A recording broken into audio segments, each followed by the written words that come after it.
نحمده ونصلي على رسوله الكريم اما بعد فاعوذ بالله من الشيطان الرجيم بسم الله الرحمن الرحيم ولا تقولوا لمن يقتل في سبيل الله اموات بل احياء ولكن لا تشعرون ولنبلونكم بشيء من الخوف والجوع ونقص من الاموال والانفس والثمرات وبشر الصابرين الذين إذا أصابتهم مصيبة قالوا إنا لله وإنا إليه راجعون أولئك عليهم صلوات من ربهم ورحمة وأولئك هم المهتدون صدق الله العظيم رب اشرح لي صدري ويسر لي أمري واحلل عقدة من لساني يفقهوا قولي اللهم ربنا الہمنا رشدنا واعذنا من شرور انفسنا اللهم ارنا الحق حقا وارزقنا اتباعه وارنا الباطل باطلا وارزقنا اجتنابه آمین یا رب العالمین۔ معزز حاضرین اور محترم ناظرین و سامعین، السلام علیکم ورحمۃ اللہ وبرکاتہ۔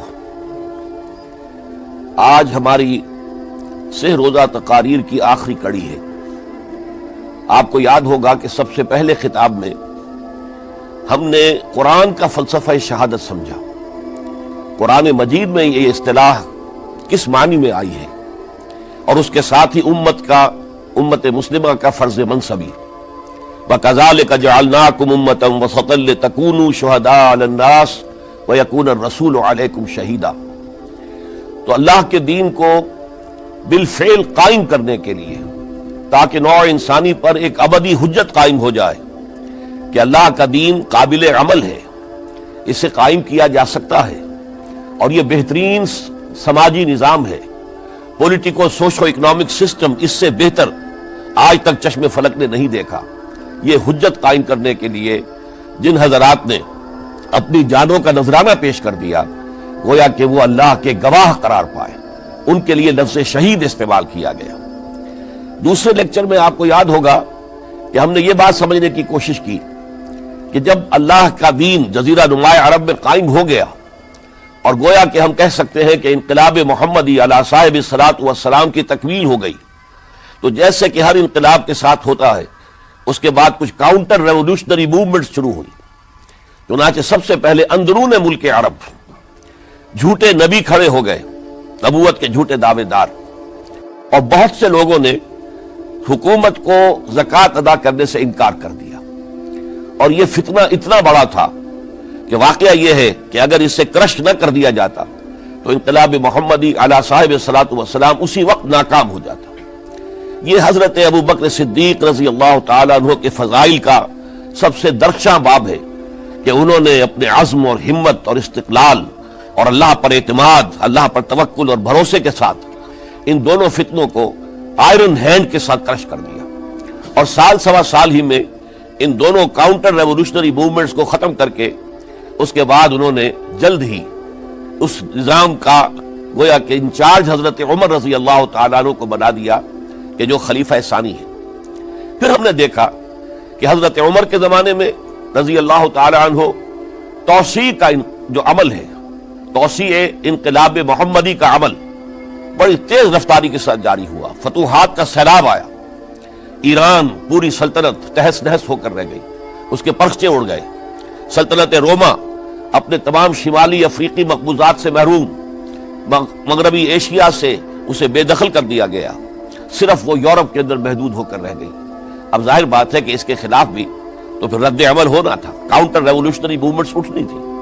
تو سب سے پہلے حضرت عمر رضی اللہ تعالیٰ عنہ کی خلافت اور اس کے چراغ کو بجھانے کے لیے ایران کی طرف سے رد عمل ظاہر ہوا۔ ہرموزان جو ایک بڑا ان کا جرنیل تھا، اس کی سازش اور ابو لولو فیروز کے ذریعے سے حضرت عمر رضی اللہ تعالیٰ عنہ کو شہید کر دیا گیا۔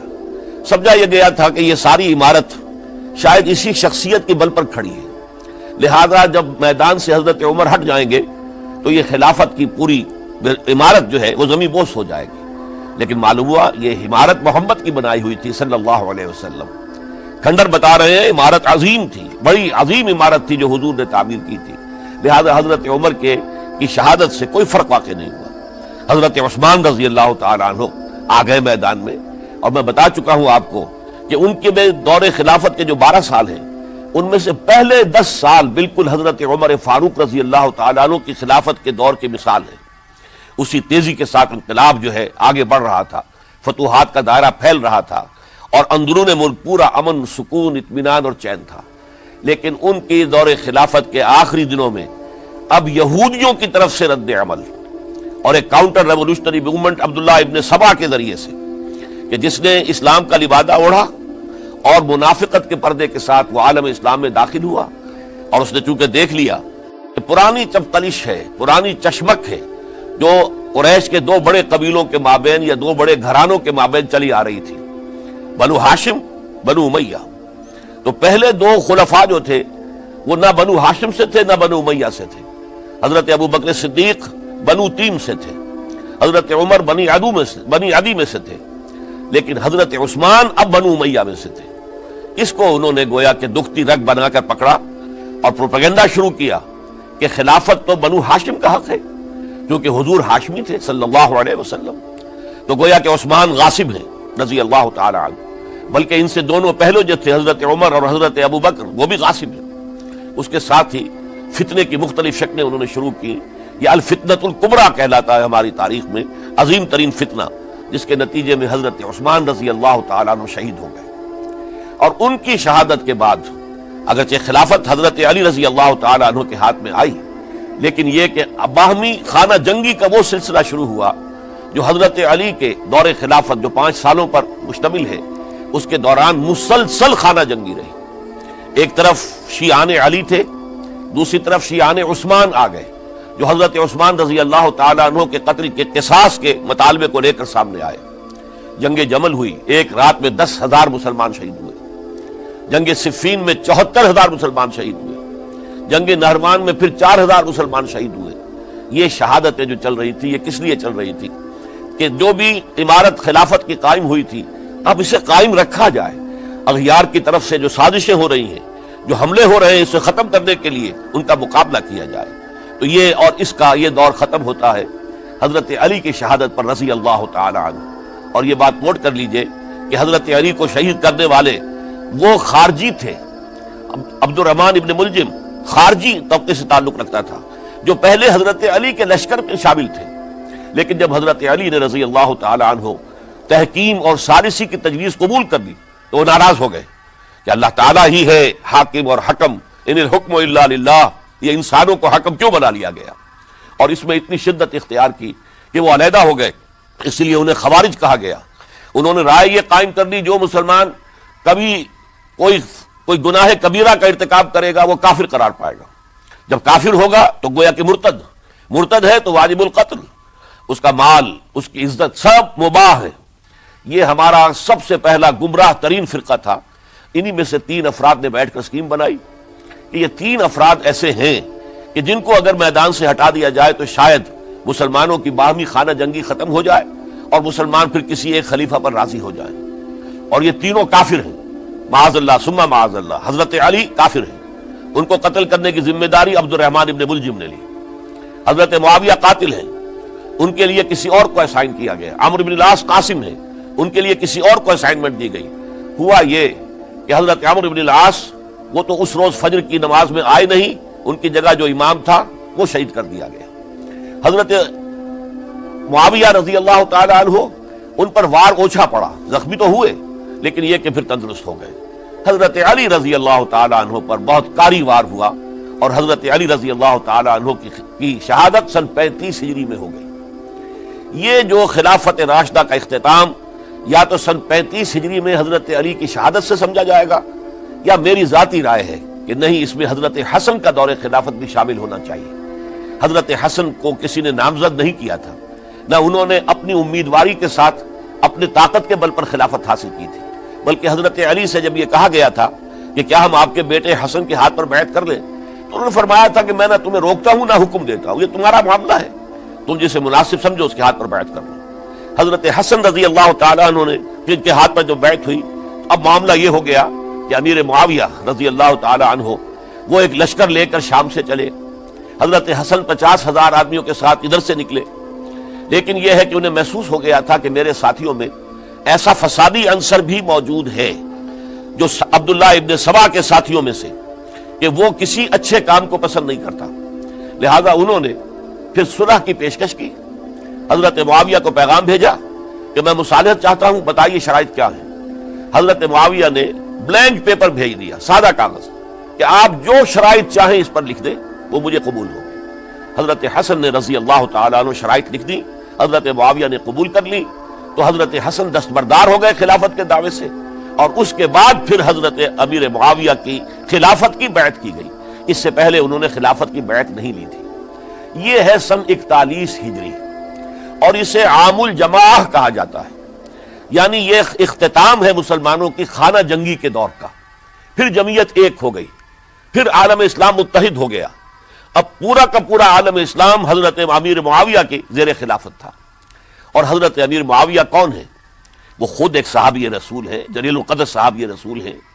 اور آپ کو میں نے کل بھی بتایا تھا کہ حضرت معاویہ رضی اللہ تعالیٰ عنہ کی ایک ہمشیرہ ام حبیبہ رضی اللہ تعالیٰ عنہ حضور کے ازواج مطہرات میں سے ہیں، تو حضور کے گویا کے برادر نسبتی ہوئے۔ جو چند لوگ جو وحی کے لکھنے پر جو کاتبین وحی جو حضور نے مقرر کیے تھے، ان میں سے ایک حضرت معاویہ بھی ہے۔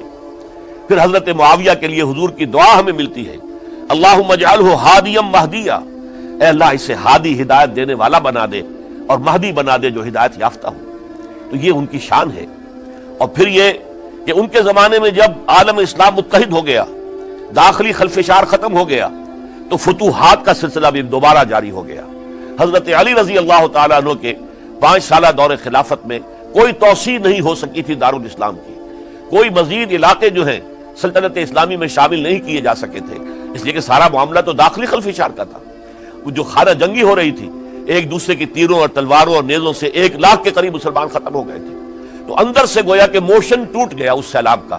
تو سیلاب پھر دوبارہ جب امت جمع ہو گئی عام الجماع کے بعد، تو حضرت معاویہ رضی اللہ تعالیٰ عنہ ان کا دور خلافت اب 20 برس ہے۔ اندازہ کیجئے، یہ پورے 20 برس کوئی اندرونی خلفشار نہیں ہوا، کوئی جھگڑا نہیں ہوا، کوئی فساد نہیں ہوا، بلکہ جو فتوحات کا دائرہ تھا شروع ہو گیا۔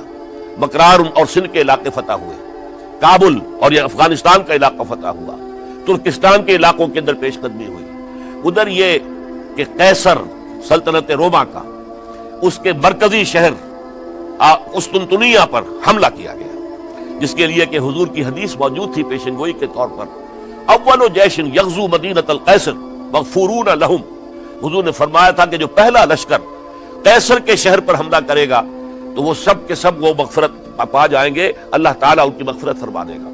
اگرچہ کامیابی نہیں ہوئی، لیکن اس پیشن گوئی کی وجہ سے آپ کو معلوم ہے کہ حضرت ایوب رضی اللہ تعالی عنہ ان کو بھی اس پیشن گوئی کی وجہ سے، حالانکہ 90 برس سے اوپر عمر تھی، لیکن وہ بھی کہا انہوں نے کہ میں بھی اس میں جانا چاہتا ہوں، چنانچہ اس لشکر میں گئے، وہیں فوت ہوئے۔ بہرحال یہ سارے کارنامے اپنی جگہ پر، امن و امان اپنی جگہ پر، اس کے باوجود اہل سنت والجماعت حضرت معاویہ کے دور خلافت کو خلافت راشدہ میں شامل نہیں سمجھتے۔ اس کی وجہ کیا ہے؟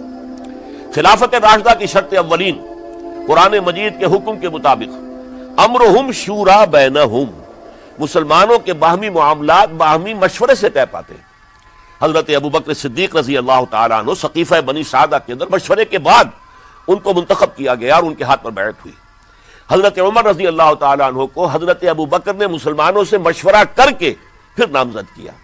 حضرت عثمان کے لیے حضرت عمر رضی اللہ تعالیٰ عنہ نے اپنے جانشین کے لیے 6 افراد پر مشتمل کمیٹی بنا دی، جو بڑے سے بڑے جو اصحاب جو جن کے بارے میں کہا گیا ہے کہ جن کو دنیا ہی میں بشارت دے دی گئی تھی، جو عشرہ مبشرہ میں سے جو باقی تھے، ان کے اوپر مشتمل کمیٹی بنا دی کہ آپ لوگ طے کر لیں اور اپنے سے کسی ایک پر جمع ہو جائیں۔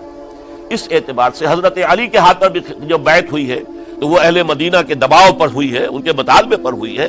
حضرت علی خود جو ہے وہ خلافت کے مدعی نہیں تھے، بلکہ انکار کرتے رہے، کیونکہ فتنے کا دور تھا۔ حضرت عثمان شہید ہوئے تھے، مسلمانوں کے دل زخمی تھے۔ اس حالت میں وہ سمجھتے تھے کہ اگر میں یہ خلافت جو ہے اپنے ہاتھ میں لے لوں گا تو ہو سکتا ہے کہ اس کا حق ادا نہ کر سکوں، لیکن یہ کہ جب انہوں نے دیکھا کوئی اور بھی تیار نہیں، طلحہ بھی تیار نہیں، زبیر بھی تیار نہیں، تو آخر مسلمانوں کو بغیر امارت کے چھوڑا تو نہیں جا سکتا، تو حضرت علی نے وہ قبول کر لی۔ حضرت حسن کے بارے میں بتا چکا ہوں کہ ان کے بارے میں لوگوں نے کہا تو حضرت علی نے فرمایا میں نہ حکم دیتا ہوں نہ روکتا ہوں۔ لیکن حضرت امیر معاویہ رضی اللہ تعالیٰ عنہ صحابی بھی ہے، حضور کے قرابت دار بھی ہے، کاتبین وحی میں سے بھی ہے، پھر ان کا دور حکومت امن، سکون، اطمینان ہر طرح سے جو ہے 20 برس تک کوئی داخلی خلفشات نہیں ہوا، کوئی فساد نہیں ہوا، کوئی باہمی جنگ و جدل نہیں ہوا، بلکہ فتوحات کا دائرہ آگے بڑھا۔ اس کے باوجود چونکہ انہوں نے طاقت سے خلافت حاصل کی، لہذا ان کے دور خلافت کو ہم خلافت راشدہ میں تسلیم نہیں کرتے، حالانکہ وہ خود راشد ہیں، اس لیے کہ تمام صحابہ کرام کے بارے میں سورہ حجرات میں فرمایا وَلَٰكِنَّ اللَّهَ حَبَّبَ إِلَيْكُمُ الْإِيمَانَ وَزَيَّنَهُ فِي قُلُوبِكُمْ وَكَرَّهَ إِلَيْكُمُ الْكُفْرَ وَالْفُسُوقَ وَالْعِصْيَانَ أُولَٰئِكَ هُمُ الرَّاشِدُونَ۔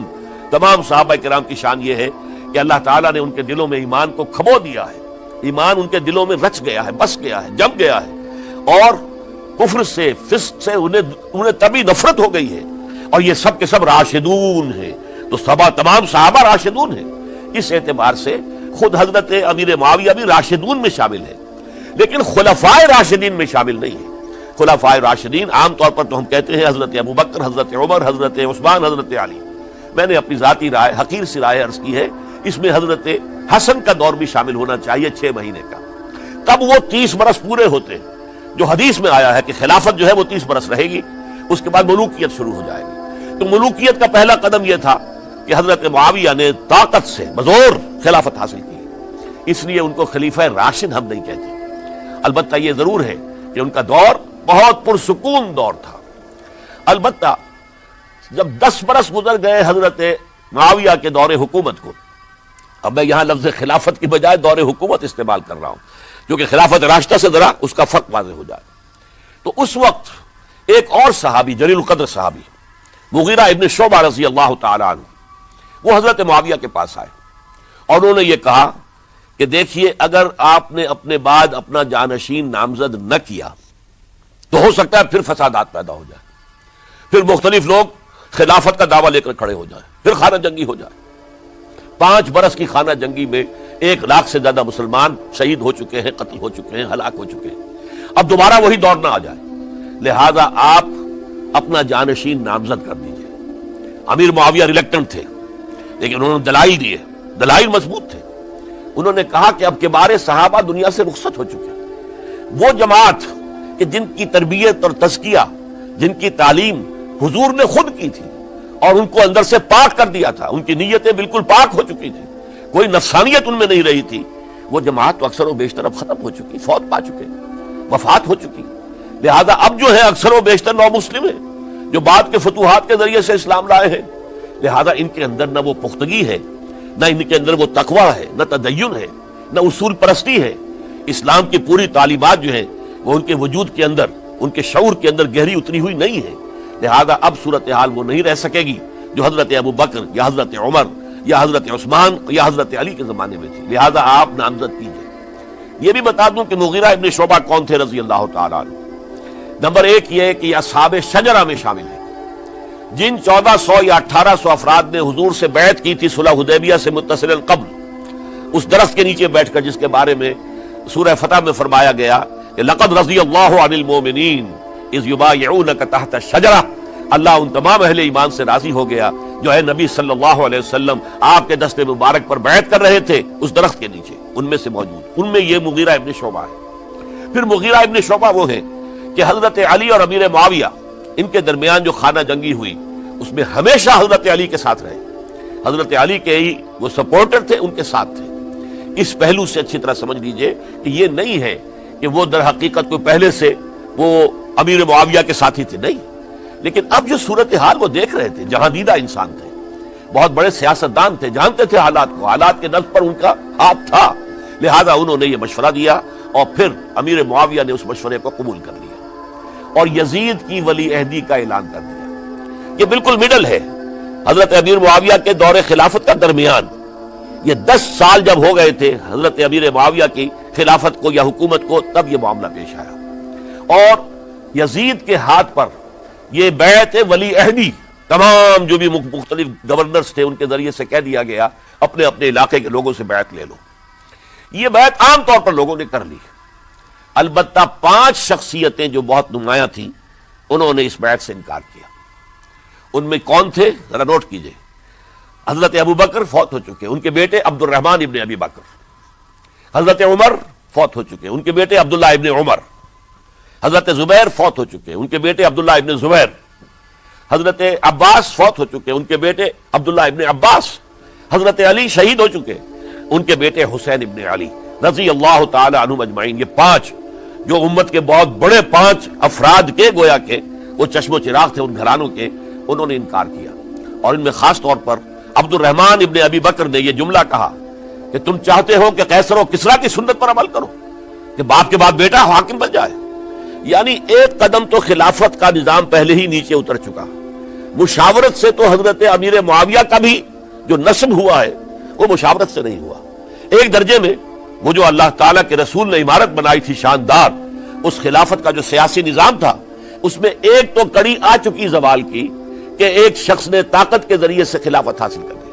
اب اس کی اگلی کڑی لانا چاہتے ہو کہ قیصر و کسریٰ کے طریقے سے خاندان کے اندر، ایک قبیلے کے اندر یہ خلافت جو ہے یا حکومت جو ہے نسل بعد نسل، باپ کے بعد بیٹا اور بیٹے کے بعد پوتا، اس کو ہم کبھی گوارا نہیں کریں گے. حضرت امیر معاویہ بہت دانشمند انسان تھے. انہوں نے ان 5 حضرات پر کوئی تشدد نہیں کیا، کوئی جبر نہیں کیا، بلکہ رہنے دیا. ٹھیک ہے یہ بیعت نہیں کر رہے، ابھی تو بیعت ولی عہدی ہے، کوئی حرج نہیں.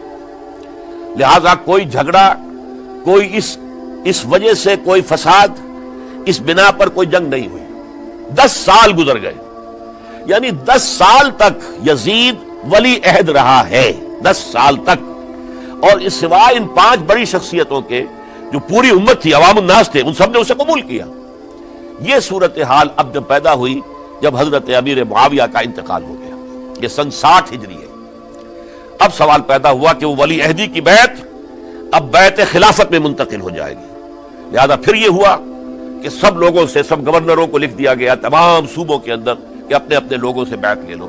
ظاہر بات ہے کہ وہاں کوئی ریفرنڈم نہیں ہوتا تھا، کوئی ووٹ نہیں ہوتے تھے کہ اس کی پرچیاں ڈالی جا رہی ہوں، ایک ایک شخص سے رائے لینا نہیں ہوتی تھی. بلکہ اس وقت کی جمہوریت یہ تھی اور شورائیت یہ تھی کہ ڈفرنٹ کلینز ہیں، ڈفرنٹ فیملیز ہیں، ڈفرنٹ ٹرائبز ہیں، ان کے سردار، ان کے بڑے لوگ، ان کے اہم لوگ بیعت کر لیں تو گویا کہ سب کی بیعت ہو گئی. وہ ایک قبائلی نظام تھا اور اس میں یہ نہیں تھا نظام کے ووٹ بنے ہوئے ہوں اور اس کی پرچیاں ڈالی جا رہی ہوں. تو تمام عالم اسلام نے گویا کہ بیعت قبول کر لی اب یزید کی بحیثیت خلیفہ. اب وہ جو 5 آدمی تھے ان میں سے ایک فوت ہو چکے تھے، حضرت عبد الرحمن ابن ابی بکر رضی اللہ تعالی عنہما، دونوں فوت ہو گئے. لیکن باقی 4 رہ گئے. ان 4 کو نوٹ کیجئے، اور یہ بڑا سینسٹیو ایشو ہے جس پر میں اب گفتگو کر رہا ہوں. ان 4 میں کون ہیں؟ عبداللہ ابن عباس، عمر میں سب سے بڑے وہ ہیں، اور ان کی شان یہ ہے کہ انہیں حبر الامہ کہا گیا ہے، امت کے سب سے بڑے عالم، اور قرآن مجید کے وہ سب سے پہلے مفسر ہیں. اصل جو جتنی بھی تفسیری روایات ہمیں ملتی ہیں حضرت عبداللہ ابن عباس کے شاگردوں سے، تابعین سے، لہذا ان کا بہت اونچا مقام ہے. حضرت عبداللہ ابن عمر، ان کا مقام بھی آپ کو معلوم ہے، حدیثوں کی کتنی بڑی تعداد ہے جو عبداللہ ابن عمر سے مروی ہے، اور اس کو سلسلۃ الذہب کی پہلی کڑی کہا جاتا ہے. روایت حدیث میں جو سنہری زنجیر ہے اس کا آغاز حضرت عبداللہ ابن عمر ہے. ایک طرف یہ دونوں ہو گئے. ان دونوں کی رائے کیا ہوئی؟ اگرچہ کام غلط ہوا ہے، یہ اس طریقے سے قیصر و کسریٰ کی روایت پر عمل کرنا غلط ہے، لیکن یہ اتنی بڑی غلطی نہیں ہے کہ اس کی وجہ سے باہمی جنگ و جدال ہو، خوریزی ہو، ایک دوسرے کی گردنیں کاٹی جائیں اور فتنہ و فساد پیدا کر دیا جائے. لہذا انہوں نے یزید کی بیعت کر لی. 2 حضرات رہ گئے، یہ نسبتاً نوجوان ہیں. ان دونوں کی پیدائش ہجرت کے بعد ہوئی ہے. ہجرت کے بعد پہلا بچہ جو مہاجرین میں پیدا ہوا ہے وہ عبداللہ ابن زبیر ہے. بلکہ کچھ عرصے تک مہاجرین میں جب کوئی پیدائش نہیں ہوئی تو وہ مکے مدینہ کے منافقین نے کہنا شروع کر دیا تھا کہ یہ یہاں کے کمزور ہو گئے، نامرد ہو گئے، ان کی اولاد اب چلے گی نہیں. تو عبداللہ ابن زبیر جب پیدا ہوئے، اور آپ کو معلوم ہونا چاہیے وہ حضرت ابو بکر صدیق کے نواسے ہیں، حضرت عائشہ صدیقہ کے ہمشیرہ حضرت اسما کے بیٹے ہیں عبداللہ ابن زبیر. اور زبیر بہت شجاع، بہت ہی بہادر انسان تھے. تو عبداللہ ابن زبیر کے اندر بھی وہی کیفیات تھی. انہوں نے کہا نہیں، اس غلطی کو ہم برداشت نہیں کریں گے۔ خون ریزی ہوتی ہے تو ہو، لیکن ہم اسلامی نظام کو نیچے اترتا ہوا نہیں دیکھ سکتے۔ جیسے کبھی حضرت ابو بکر نے فرمایا تھا ایبدل الدین وانا حی، کیا دین میں ترمیم اور تنسیخ کر دی جائے گی؟ دین کو بدل دیا جائے گا، دین میں تحریف کر دی جائے گی جبکہ میں ابھی زندہ ہوں؟ میں جیتے جی یہ نہیں ہونے دوں گا۔ حضرت عبداللہ ابن زبیر کی یہ رائے ہوئی، وی ہیو ٹو چیلنج، ہم مقابلہ کریں گے، ہم اسے پیسیولی قبول نہیں کریں گے۔ انہوں نے بیعت سے انکار کیا اور مدینہ چھوڑ کر مکے جا کر حرم کے اندر پناہ گزین ہو گئے۔ یہی معاملہ حضرت حسین ابن علی رضی اللہ تعالی عنہما کا تھا، وہ بھی نہایت شجاع، نہایت جری، نہایت بہادر۔ انہوں نے بھی کہا کہ یہ غلط کیسر و کسریٰ کی روایت جو شروع ہو رہی ہے اسے ہم نے رجسٹ کرنا ہے اور اسے ہم آگے نہیں چلنے دیں گے۔ ان پر بھی جب دباؤ ڈالا گیا کہ بیعت کرو تو وہ کچھ وقت مان کر، تو دیکھیے میں ایسا شخص نہیں ہوں کہ تنہائی میں علیحدہ کمرے میں بیٹھ کر بیعت کروں، جب عمومی بیعت لوگے تم سب سے تو میں بھی آ جاؤں گا، اس وقت لوگ فیصلہ کریں گے۔ تو بس اس وجہ سے پھر وہ گورنر جو تھا اس وقت مدینے کا، اس سے اجازت لے کر آ گئے اور راتوں رات وہاں سے نکل کر وہ بھی مکے پہنچ گئے۔ تو اب یہ چار جو ہیں دو گروہوں میں تقسیم ہو گئے، 2+2۔ دو کی رائے یہ ہوئی کہ بات غلط ہے لیکن اس کی بنا پر خون ریزی، جنگ و جدال، جنگ آپس میں خون ریزی کرنا یہ صحیح نہیں ہے، بلکہ مصلحت اس میں ہے کہ اس کو قبول کر لیا جائے، پھر اللہ تعالیٰ کو بہتر حالات پیدا کرے گا اس کے ذریعے سے، تعلیم کے ذریعے، تلقین کے ذریعے سے۔ جیسے نبی اکرم صلی اللہ علیہ وسلم نے اتنا عظیم انقلاب برپا کیا تھا، ہم کوشش کریں گے کہ نظام حکومت کی اصلاح ہو جائے، لیکن اس وقت اگر ہم اڑ گئے تو پھر گویا کہ خون ریزی اور فساد اور باہمی جو جنگ ہے وہ شروع ہو جائے۔ اور دو حضرات کی رائے ہوئی کہ نہیں، ہمیں ہر صورت میں رجسٹ کرنا ہے، خون ریزی ہوتی ہے تو ہو، ہمیں جانے دینی پڑتی ہے تو دیں گے، ہم شہادت قبول کریں گے لیکن اس غلطی کو قبول نہیں کر سکتے۔ تو میں اس کے لیے عرض کر رہا ہوں، یہ تیسری شہادتوں کا جو دور شروع ہوا ہے، پہلا شہادتوں کا دور حضور کا دور، دین کو قائم کرنے کی جد و جہد میں جنہوں نے جانے دی ہیں۔ دوسرا دور اس دین کے خلاف جو کاؤنٹر ریولوشنری موومنٹس آئی ہیں ان کو رفع کرنے کے لیے جانے دینا، ہزاروں صحابہ کی جانیں اس میں بھی گئی ہیں، مسیلمہ ابن کذاب ہو یا مانعین زکوٰۃ ہو، ان کے خلاف جو جہاد ہوا۔ پھر ظاہر بات ہے کہ حضرت عثمان رضی اللہ تعالیٰ عنہ کے بعد جو فساد ہوا، وہ شہادتیں کیا تھی؟ اس دین کے نظام کو قائم رکھنے کے لیے، انٹیکٹ رہے، دشمن اس کے اندر رکھنے ڈالنے میں کامیاب نہ ہو جائے۔ اب تیسرا دور وہ آ رہا ہے کہ جب کہ داخلی طور پر اس نظام خلافت کے اندر زوال شروع ہو رہا ہے، اس زوال کو روکنے کے لیے کہ وہ اپنی اصل جو خلافت کا نظام اللہ نے اور اس کے رسول نے دیا ہے اس کی بنیاد پر قائم رہے، لہذا ہم رجسٹ کریں گے اس تبدیلی کو اور میدان میں آ کر مقابلہ کریں گے۔ یہ حضرت عبداللہ ابن زبیر رضی اللہ تعالی عنہما اور حسین ابن علی رضی اللہ تعالی عنہما، اب ان دونوں میں ایک اختلاف ہوا۔ حضرت عبداللہ ابن زبیر کی رائے یہ تھی کہ یہ مکہ ہے، یہ اللہ کا گھر ہے، یہ حرم ہے اور یہاں کے لوگ بہت سے برے اثرات سے ابھی تک بچے ہوئے ہیں، پاک ہیں، لہذا ہمیں یہاں رہنا چاہیے۔ اس کو مرکز بنا کر ظاہر بات ہے اسی مکے سے محمد الرسول اللہ صلی اللہ علیہ وسلم نے دعوت شروع کی تھی، وہیں سے وہ پھیل کر جو ہے ایک عظیم انقلاب کی شکل اس نے اختیار کی تھی، ایک عظیم مملکت جو ہے حضور چھوڑ کر گئے تھے۔ تو ہمیں مکے میں رہ کر ہی اپنی تحریک شروع کرنی چاہیے، لیکن ادھر حضرت علی کے پاس پیغام آ رہے تھے کوفے سے، کوفہ چونکہ حضرت حسین کے پاس پیغام آ رہے تھے کوفے سے، چونکہ کوفے کو حضرت علی نے دارالخلافہ بنا لیا تھا اور وہاں سمجھا جاتا تھا کہ حضرت علی کے ہمدرد اور حضرت شیعان علی جنہیں ہم کہیں ان کے ساتھی ہم خیال یہ لوگ ہیں کثرت کے ساتھ، اور وہاں سے اب خطوط کا تانکا شروع ہو گیا، آپ یہاں آئیے، ہم بےتاب ہیں، آپ کا استقبال کریں گے، آپ کے ہاتھ پر بیعت کریں گے، تاکہ یہ جو کیسر و کسریٰ کی سنت شروع ہو رہی ہے اس کو روکا جا سکے۔ وہ تانتا بندھا ہوا ہے خطوط کا۔ تو حضرت حسین رضی اللہ تعالیٰ عنہ نے فیصلہ کر لیا کہ میں کوفے جاؤں گا۔ حضرت زبیر روکتے رہ گئے کہ نہیں، کوفیوں پر اعتماد نہ کیجیے، یہ زبانی کلامی ساتھ دیتے ہیں، جب ڈنڈا چلتا ہے تو پھر یہ ہٹ جاتے ہیں میدان سے، ان پر اعتماد نہ کریں آپ، لہذا یہی مکے میں رہیے اور ہم دونوں مل کر ایک بڑی طاقت بن جائیں گے، اور یہ مکہ جو ہے ہمارے لیے حصار ہے، یہ ہمارے لیے پناہ گاہ ہے، یہاں سے اس دعوت کا آغاز کیا جائے۔ اب یہ افسوس ہے اسے اللہ کی مشیت سمجھا جائے، اللہ کی مرضی ہے، جو کچھ ہوتا ہے وہ تو بے اذن رب ہوتا ہے، اللہ اپنی مصلحتوں سے ہم سے زیادہ واقف ہے، ہم تو نہیں سمجھ سکتے۔ حضرت حسین نے فیصلہ کیا اور ڈٹ گئے اس فیصلے پر کہ میں کوفے جاؤں گا۔ اب یہ بھی بات قرآن مجید میں آیا ہے، حضور سے خطاب کر کے فرمایا گیا فَإِذَا عَزَمْتَ فَتَوَكَّلْ عَلَى اللَّهِ، جب ایک مرتبہ آپ ایک ارادہ کر لیں تو پھر اللہ پر توکل کیجئے۔ پھر یہ نہیں کہ کبھی آگے کبھی پیچھے جاؤں یا نہ جاؤں، یہ نہیں، یہ تردد یہ نہیں، بلکہ یہ کہ ایک فیصلہ کر کے ڈٹ جائیے، اس لیے کہ جو بھی نتیجہ ہے وہ تو اللہ کے ہاتھ میں ہے، لہذا اللہ پر توکل کیجئے۔ فَإِذَا عَزَمْتَ فَتَوَكَّلْ عَلَى اللَّهِ، لہذا سب نے سمجھایا حضرت حسین کو کہ آپ کوفے نہ جائیں۔ سمجھانے والوں میں حضرت عمر بھی تھے رضی اللہ، حضرت عبداللہ ابن عمر بھی تھے رضی اللہ تعالی عنہ، اگرچہ کوئی قرابت داری جو ہے قریبی نہیں تھی، لیکن بہرحال امت کی ایک شخصیت، عظیم شخصیت تھے۔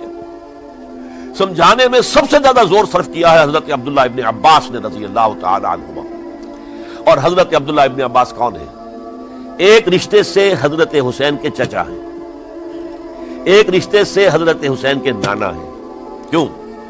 حضرت علی اور حضرت عبداللہ ابن عباس چچا زاد بھائی ہیں، عباس کے بیٹے، ابو طالب کے بیٹے، عباس اور ابو طالب بھائی ہیں، تو یہ فرسٹ کزن تھے حضرت علی اور عبداللہ ابن عباس رضی اللہ تعالی عنہ۔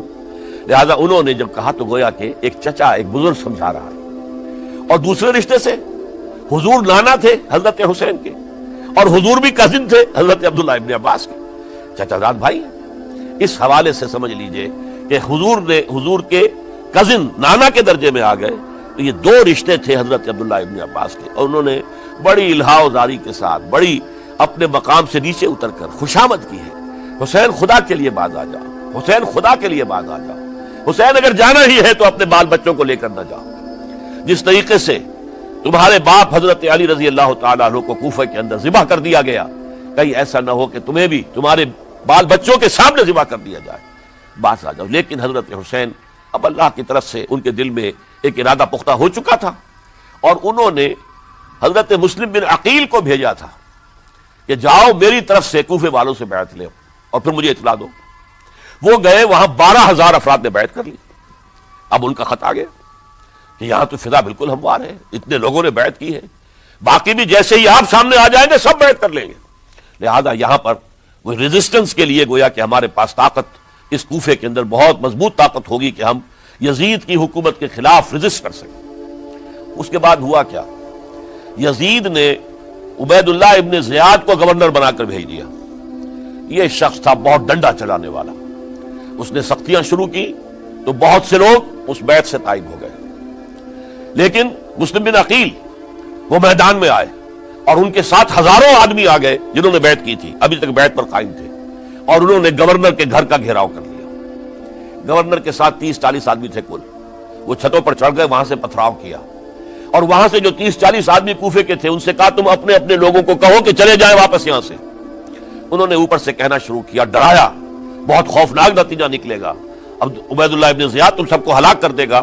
ایک ایک کر کے بھیڑ چھٹتی چلی گئی اور صرف چند افراد رہ گئے، اور اس کے نتیجے میں حضرت مسلم بن عقیل شہید کر دیے گئے، بلکہ ایک شخص حامی نے انہیں پناہ دی تھی کوفے میں، ان کو بھی قتل کر دیا گیا، شہید کر دیا گیا۔ اس پر یہ ہے کہ انہوں نے ایک شخص کے ذریعے سے پیغام دیا قتل کیے جانے سے پہلے کہ دیکھو میرا تو وقت آ گیا ہے، میں تو اب قتل ہو جاؤں گا، شہید کر دیا جاؤں گا، تو میرا پیغام حسین تک پہنچا دو رضی اللہ تعالی عنہ کہ یہاں یہ بغاوت ہو گئی۔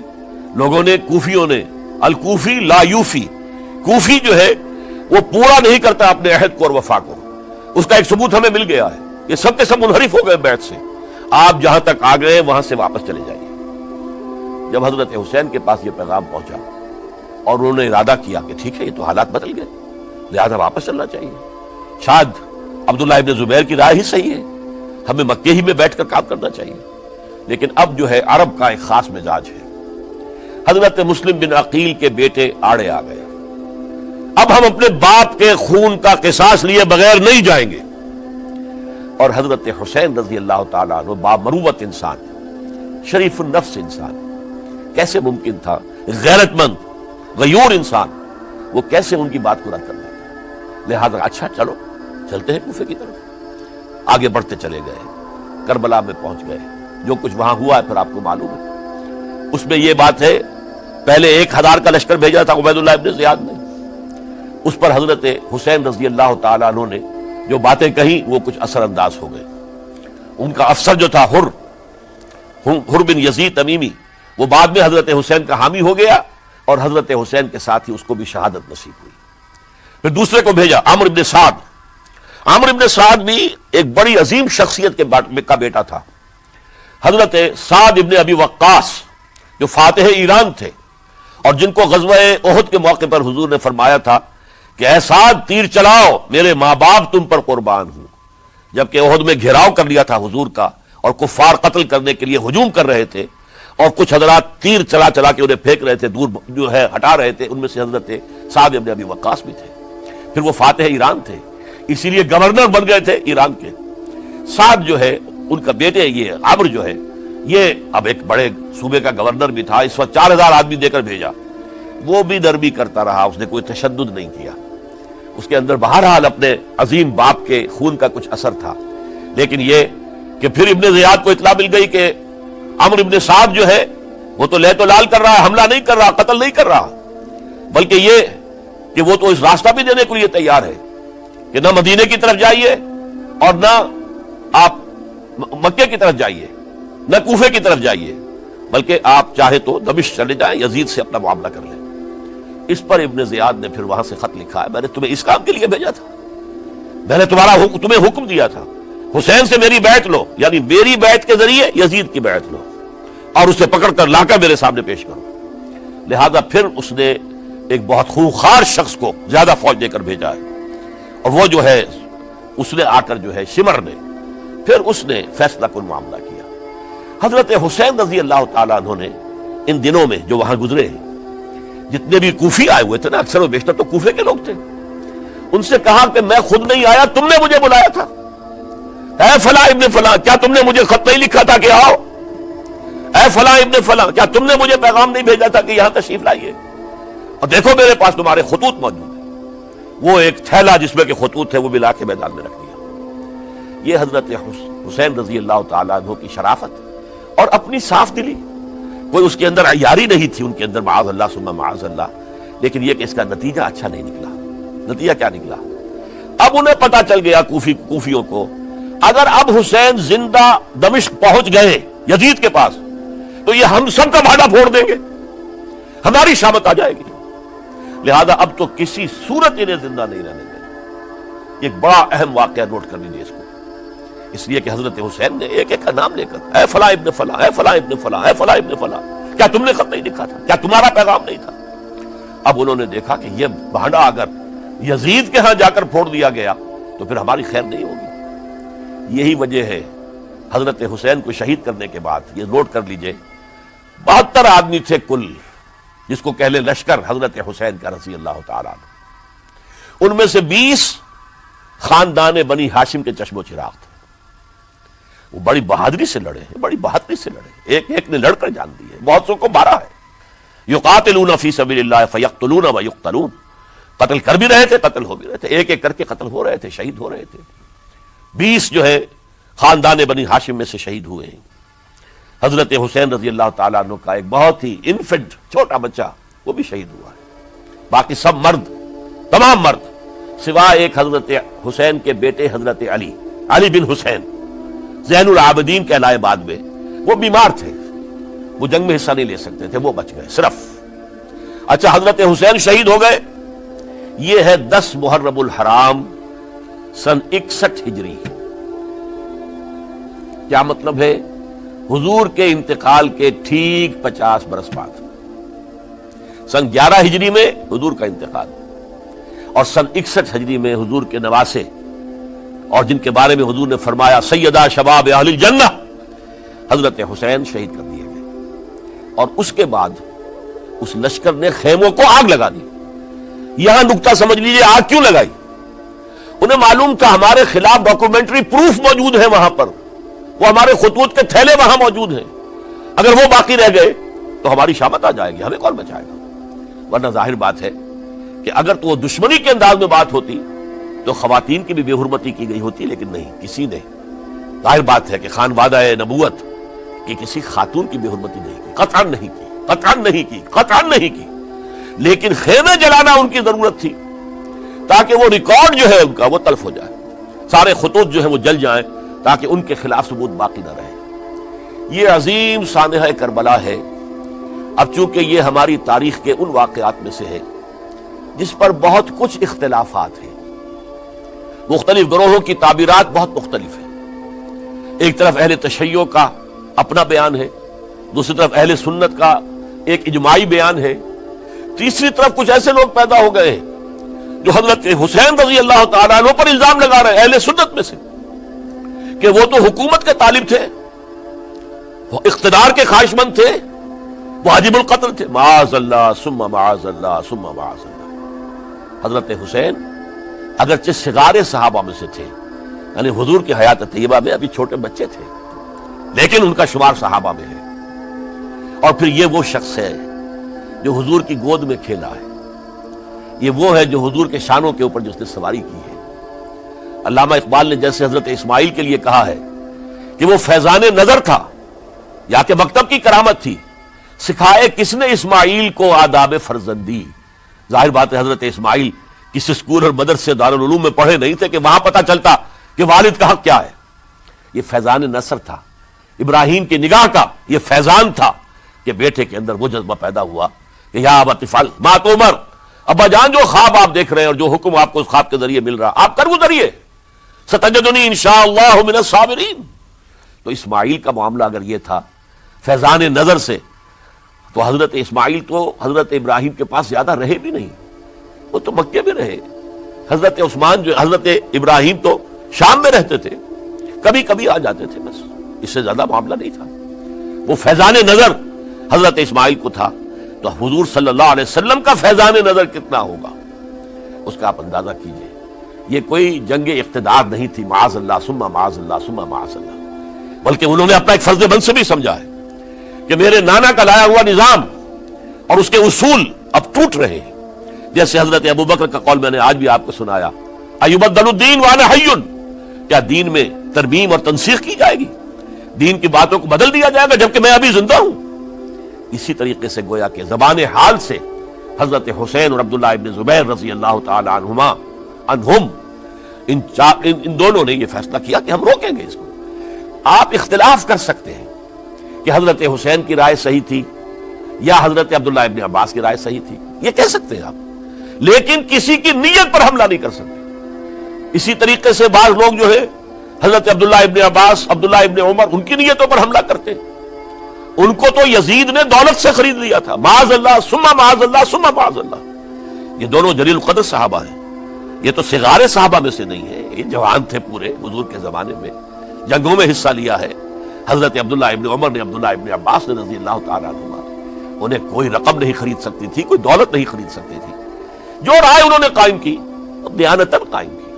اور ہمارے ہاں اصول یہ ہے کہ جب کوئی نئی صورتحال پیدا ہو جائے اور اجتہاد کی ضرورت پیش آ جائے اور پوری کوشش کر کے مجتہد اجتہاد کر رہا ہے، تو اگر اس سے غلطی بھی ہو جائے، مجتہد مختی خطا کار، اس کو بھی اکیرا ثواب ملتا ہے، اور مجتہد مصیب وہ مجتہد کے جس کی رائے صحیح، جس کا فیصلہ صحیح، اسے دوہرا ثواب ملتا ہے۔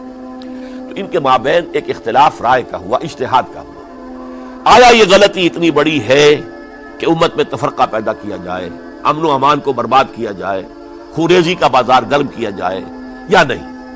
دو کی رائے یہ ہوئی، ان کی مخلصانہ رائے تھی، ان کی دیانت دارانہ رائے تھی، ہم ان کی نیت پر حملہ نہیں کر سکتے، آپ اختلاف کرنا چاہیں تو کیجئے۔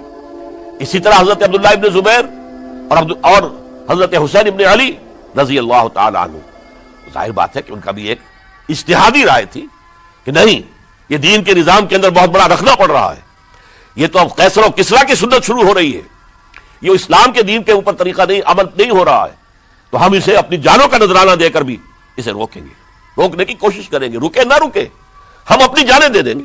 یہ بھی دیانت دارانہ رائے تھی، مخلصانہ رائے تھی، ان کی نیت پر کوئی حملہ کم سے کم اہل سنت والجماعت میں سے کسی شخص کو حق نہیں ہے۔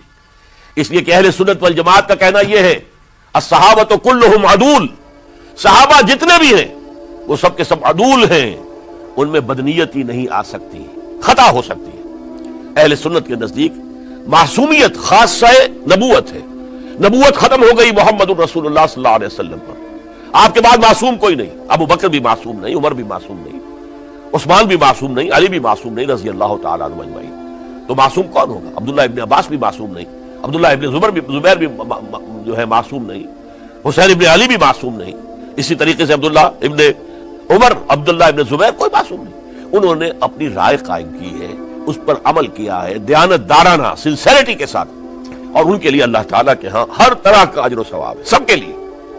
حضرت عبداللہ ابن زبیر کی رائے اس اعتبار سے بہتر ثابت ہوئی، انہوں نے مکے میں پھر حکومت قائم کی، 9 برس تک ان کی حکومت قائم رہی، بنو امیہ ختم نہیں کر سکے اسے۔ سن 73 میں جا کر ان کی شہادت ہوئی ہے، اور ایک مرحلہ تو وہ بھی آیا تھا کہ شام اور مصر کی دونوں صوبے جو ہیں وہ بھی ان کے تحت آ گئے تھے۔ تو واقعہ یہ ہے کہ اگرچہ حضور نے ہمیں منع کیا ہے کہ کبھی یہ نہ کہا کرو کہ ایسا ہوتا تو ایسا ہو جاتا، نہیں، جو ہوا اللہ کی مرضی سے ہوا، اللہ کے اذن سے ہوا۔ حدیث کے الفاظ ہیں ان کلمۃ لو تفتح عمل الشیطان، یہ جو لو کاش یہ ہو جاتا، کاش یوں ہو جاتا تو بڑے اچھے نتیجے نکلتے، یہاں سے شیطان کا عمل شروع ہو جاتا۔ ورنہ واقعہ یہ ہے کہ دل سے یہ بات نکلتی ہے، اگر حضرت حسین اور عبداللہ ابن زبیر یکجا ہو جاتے اور مکے کو اپنا مرکز بنا کر جو عظیم مقصد انہوں نے اپنے سامنے رکھا تھا کہ یہ جو روایت غلط آ رہی ہے اسلام کے دینی سیاسی نظام کے اندر، اس کو ہم روکیں گے، تو اللہ تعالیٰ انہیں کامیابی عطا فرما دیتا۔ لیکن یہ پھر ہم کہیں گے ما شاء اللہ کان وما لم یشاء لم یکن، جو اللہ نے چاہا وہ ہوا، اور جو اللہ نے نہیں چاہا وہ نہیں ہوا۔ حضرت حسین کو وہ عظیم شہادت اللہ نے دینی تھی، وہ اونچا مقام عطا کرنا تھا، اور پھر ان کی عظیمت، ان کا صبر، ان کا ثبات، ان کا استقلال، معلوم ہوا کہ اللہ تعالیٰ نے انسانوں کے اندر کتنی کچھ طاقت رکھی ہوئی ہے اور کتنی کچھ صلاحیتیں اللہ نے ودیعت کی ہیں۔ وہ جس طرح ڈٹے رہے، کھڑے رہے، واقعہ یہ ہے کہ وہ بھی نوع انسانی کے لیے ہمیشہ کے لیے ایک سبق ہے، اور وہ سبق یہ ہے کہ آپ حق، جو بھی آپ حق سمجھیں اس حق کے اوپر ڈٹ کر کھڑے ہو جائیں، اور اس میں پرواہ نہ کیجئے کہ آپ کی نفری کم ہے یا آپ کے ساتھ تعداد زیادہ، کوئی خیال نہ کیجئے، اس کے فکر نہ کیجئے کہ حالات ادھر ہیں یا ادھر ہیں، حالات سازگار آپ کے دشمن کے ساتھ ہیں یا آپ کے ساتھ ہیں، کوئی فکر نہ کیجئے۔ حق حق ہے، اس کا ساتھ دینا لازم ہے، اس کے لیے جان دے دینا یہ سب سے بڑی کامیابی ہے۔ وَلَا تَقُولُوا لِمَن يُقْتَلُ فِي سَبِيلِ اللَّهِ أَمْوَاتٌ، ہرگز نہ کہنا ان کو جو اللہ کی راہ میں قتل ہو جائیں کہ وہ مردہ ہیں، بل احیاء، وہ تو زندہ ہے، ولیکن لا تشعرون، یہ تمہیں شعور نہیں ہے۔ وَلَنَبْلُوَنَّكُمْ، اب یہ تمام مسلمانوں سے خطاب ہو رہا ہے، ہم تمہیں لازماً آزمائیں گے، بِشَيْءٍ مِنَ الْخَوْفِ، خوف سے، والجوع، اور بھوک اور فقر و فاقے سے۔ حضرت حسین اور ان کے ساتھیوں کو پیاس کے ذریعے سے آزمایا گیا، حالانکہ دریا دور نہیں ہے لیکن پانی بند کر دیا گیا، کیسی کیسی شدت اور کیسے کیسے سخت حالات کا سامنا کیا، لیکن جھکے نہیں، گردن نہیں جھکی، ڈٹے رہے اپنے موقف کے اوپر۔ وَلَنَبْلُوَنَّكُمْ بِشَيْءٍ مِنَ الْخَوْفِ وَالْجُوعِ وَنَقْصٍ مِنَ الْأَمْوَالِ وَالْأَنفُسِ وَالثَّمَرَاتِ، اور ہم تمہیں جانی اور مالی نقصانات کے ذریعے سے آزمائیں گے۔ وَبَشِّرِ الصَّابِرِينَ، اور اے نبی بشارت دے دیجئے صبر کرنے والوں کو، الَّذِينَ إِذَا أَصَابَتْهُمْ مُصِيبَةٌ، وہ کہ جن کو اگر کوئی مصیبت آئے، ان پر نازل ہو جائے، قالوا، تو وہ کہیں گے انا للہ و انا الیہ راجعون، ہم اللہ ہی کے ہیں، اللہ ہی کی طرف ہمیں لوٹ جانا ہے۔ اولئک علیہم صلوات من ربہم ورحمہ، یہ ہیں وہ جن پر ان کے رب کی طرف سے صلوات ہے، درود ہے اور رحمت ہے، واولئک هم المہتدون، اور یہی ہدایت یافتہ ہیں۔ اللہم ربنا اجعلنا منہم، اللہم ربنا اجعلنا منہم، میرے اور آپ کے لیے سبق یہ ہے، صرف حضرت حسین کا کوئی دن بنا لینا یہ نہیں، ٹھیک ہے یاد تازہ کیجئے، بہت اچھی بات ہے، لیکن اس کا نتیجہ یہ نکلنا چاہیے کہ اگر حضرت حسین نے اپنی ہی نہیں، اپنے خاندان کی، اپنے اعزاء و اقربا کی، اپنے ساتھیوں کی جانوں کی قربانی پیش کر دی حق کے لیے، تو ہمیں بھی فیصلہ اور سبق یہ لینا چاہیے کہ ہمیں حق کا ساتھ دینا ہے، ہرچہ بعد کیا اس کے نتائج کچھ بھی نکلے۔ اقول قولی ھذا واستغفر اللہ لی ولکم ولسائر المسلمین والمسلمات۔